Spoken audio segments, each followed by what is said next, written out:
Title: Gourmet Meals? What VIP inmates eat behind bars. The king of cell blocky.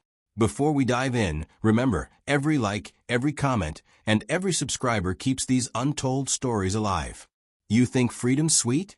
Wait till you taste what power looks like behind bars. The night was damp, heavy with the smell of disinfectant and stale metal. Inside cell block E of Rendsworth Correctional Facility, an empire was quietly being rebuilt. Not on the streets this time, but in a prison kitchen. The clang of trays echoed down the corridor, and under the flickering fluorescent lights, one inmate ruled it all. His name was Marcus Chef Lattimore, a former restaurateur turned financial criminal. He wasn't your average convict. Before his arrest, Marcus was the owner of La Rue Noire, one of New York's most exclusive restaurants, a place where billionaires booked tables months in advance. His downfall came when investigators discovered a web of offshore accounts, laundering millions through fake culinary investments. The scandal was national news. His face was splashed across every magazine. And when the gavel hit, sentencing him to 25 years, most thought that was the end of the Caviar King. But Marcus didn't vanish. He adapted. 2 months into his sentence, strange rumors began to spread among the guards. Late at night, lights flickered in the kitchen. Crates labeled industrial cleaning supplies arrived with suspicious regularity. And somehow certain inmates, especially those with influence, connections, or cash, were getting meals that didn't look like prison slop. Instead of overcooked beans and gray meat, these chosen few were served steak cuts, fresh vegetables, and even small bottles of imported olive oil. No one knew where it came from, but they all knew who was behind it. Marcus had done the impossible. He turned the prison kitchen into his private restaurant. The power structure in Rendsworth began to shift. Guards who once barked orders now found themselves whispering for favors. Inmates who could afford it, drug lords, politicians, and even corrupt CEOs lined up to be part of Marcus's menu club. He kept meticulous records, written in coded recipes. 2 teaspoons a time meant $2,000 wired to a hidden account. Add a dash of salt meant a bribe paid to a guard for delivery. The entire operation ran like a Michelin star kitchen, clean, efficient, and secretive. No one dared cross him. Not because Marcus was violent, he wasn't, but because he had something more dangerous: information. Every inmate who paid for a meal left a trace. A note. A whisper. And Marcus collected it all. In a place where secrets meant survival, he had everyone's on file. One guard, Officer Crane, began to notice patterns. His reports were ignored, even laughed off. "It's just food," the warden had said. But Crane had seen the invoices. He knew the numbers didn't add up. Something was feeding the kitchen's black budget. Late one evening, he followed Marcus's trusted runner, a thin inmate named Daryl Slim Jennings. Crane tailed him through the laundry room and down to a service door rarely used. The corridor reeked of mold and old cooking oil. Through a narrow slit of light, Crane saw them, a small group of inmates, wearing aprons, plating food that looked straight out of a 5-star restaurant. The silverware gleamed. The dishes, truffle risotto, seared duck breast, even creme brulee, were absurdly elegant. And there, at the center, Marcus stood like a maestro, his hand steady, his face calm.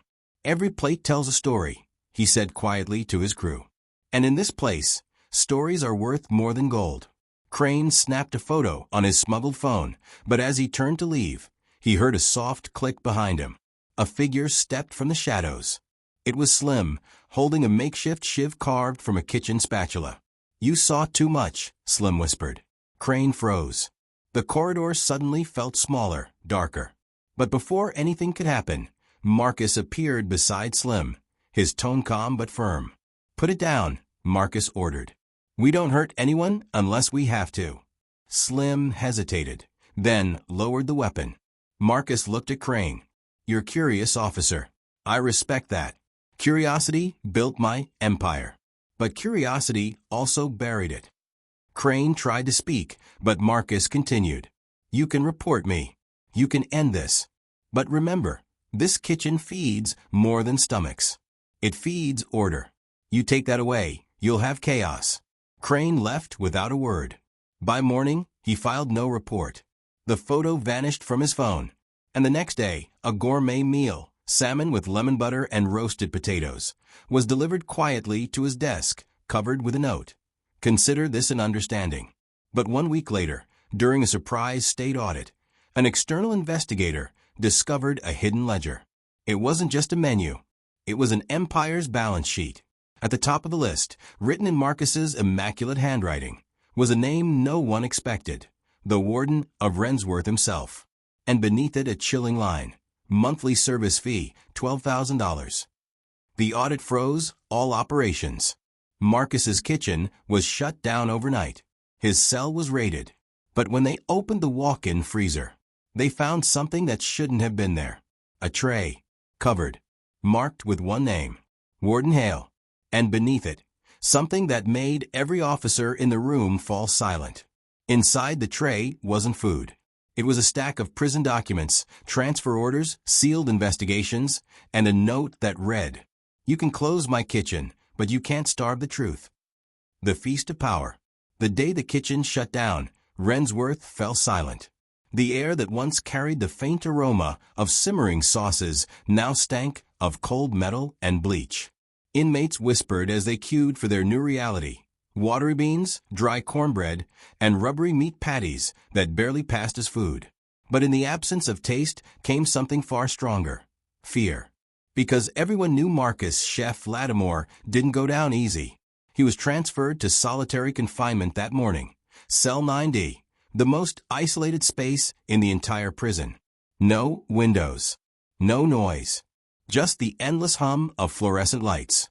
But if anyone thought this would silence him, they underestimated what 20 years of charm, control, and cunning could do. Within a week, rumors began spreading again. Chef's still running the kitchen. He's got guards on his payroll. You think those VIPs are eating the same thing as us? It was impossible, or so the officials thought. The truth was, Marcus had turned solitary into his new headquarters. The warden scandal was out, leaked to the press just 2 days after the audit. It appeared someone mailed the ledger's contents directly to a journalist at the Boston Tribune. The exposé went viral overnight. Luxury meals for elite inmates. The prison where money buys you a menu. Warden Hale was placed on leave. Investigations opened. Cameras flooded the gates of Rensworth.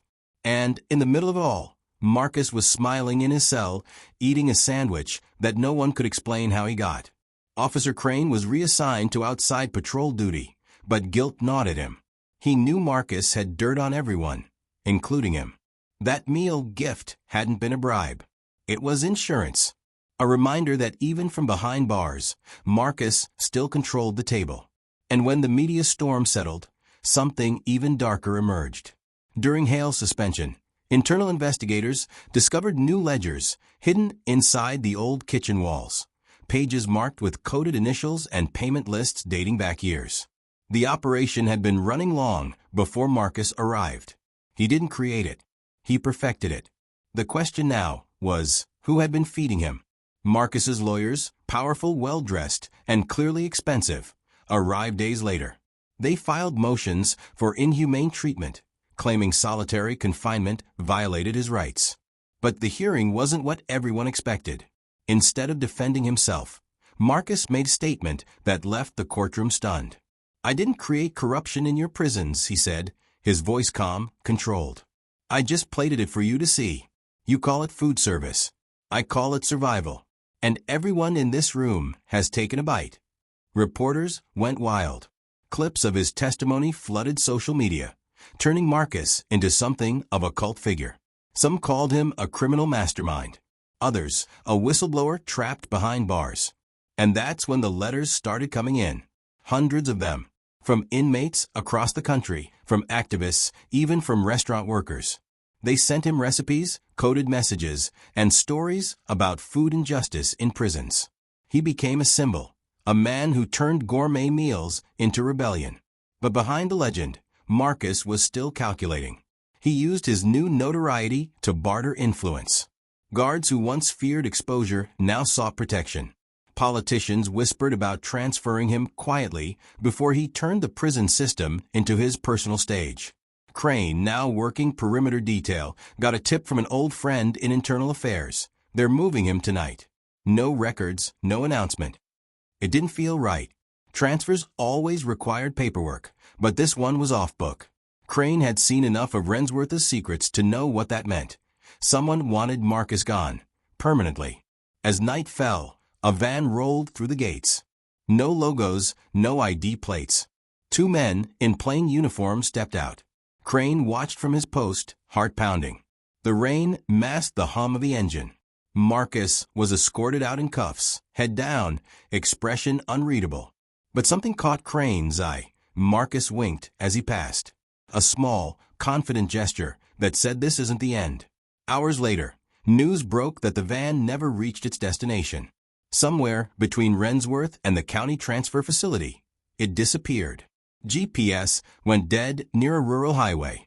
Search teams found nothing but tire tracks and a single item on the road, an aluminum food tray bent, with Marcus's prison number etched into the metal. The state called it a transport malfunction.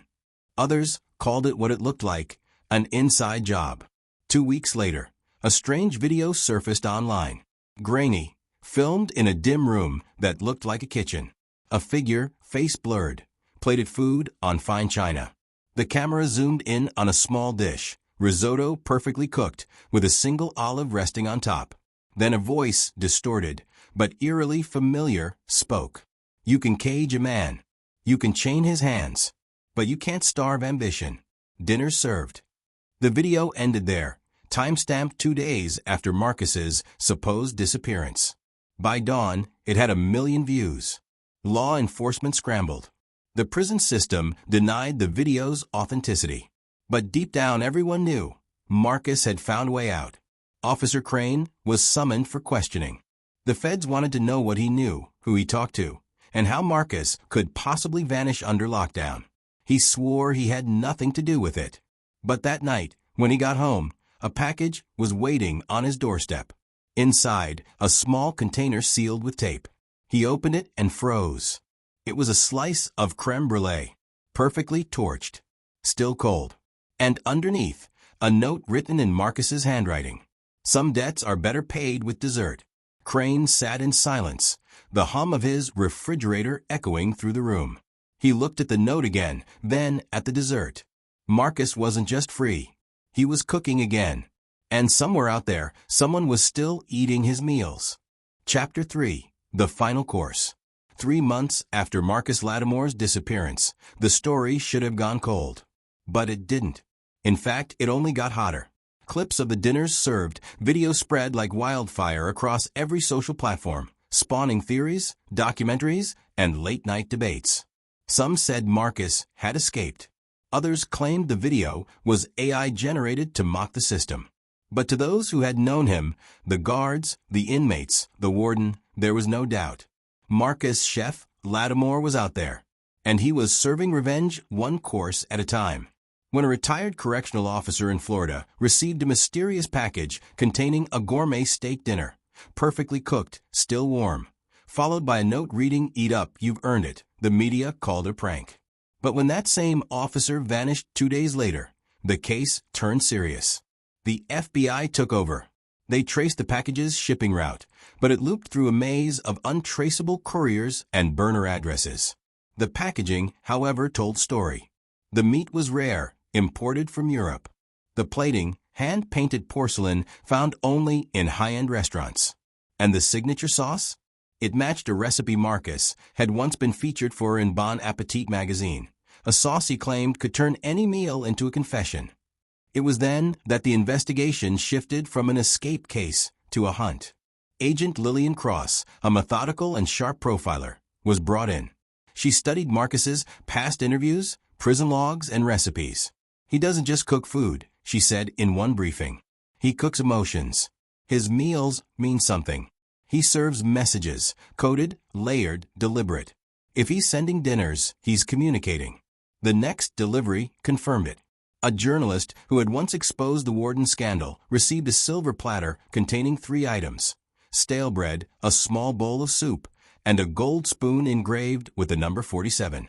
When tested, the spoon's engraving turned out to be a prison kitchen batch code, Rensworth's old kitchen, specifically the VIP line. Marcus wasn't just taunting them. He was retracing his past. Every meal corresponded to someone involved in the cover-up. The warden, the procurement officer, even a supplier who falsified invoices. And one by one, they disappeared.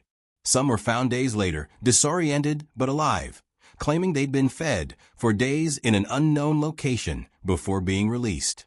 Their stories were eerily similar: a dark room, candlelight, classical music, and a masked man serving them courses while recounting their crimes in calm, chilling detail. He never hurt them. He just made them eat what they once forced onto others. Agent Cross called it psychological theater, a twisted reflection of justice. Then came the breaking point. A new video appeared online, this time shot with cinematic precision. A long wooden table sat in a room with white walls and silver trays lined up neatly. On the table lay a folded prison uniform with Marcus's name tag. Steam rose from a plate in front of it. Steak, vegetables, and a slice of creme brulee. Marcus's distorted voice filled the air again. "This is my last meal," he said, "but it's not mine to eat." He paused, then added softly, "Every system feeds itself. I just changed the recipe." The video cut to black. But the FBI noticed something. The timestamp was just 2 hours before it was uploaded. They traced the upload location to an abandoned Michelin star restaurant in New Jersey. Within minutes, agents surrounded the site. The building was cold, silent, and empty, except for the smell. Food. Real food. Inside, tables were perfectly set, each one labeled with a name: Warden Hale, Officer Crane, Inspector Fields, even Agent Cross. Every seat had a plate, and on every plate a folded note. Agent Cross opened hers first. It read, "You studied my hunger, but you never understood it." On the table's centerpiece was a large silver dome. When the agents lifted it, they expected to find a body, or something worse. But instead, they found something simple: a chef's hat, a kitchen knife, and a single slice of bread. The bread was still warm. No one saw Marcus again after that night. No fingerprints, no surveillance, no trace of where he went. But strange stories began surfacing in the months that followed. Exclusive underground dinners in New York, London, Paris. Anonymous chefs hosting secret justice-themed meals for the powerful and corrupt.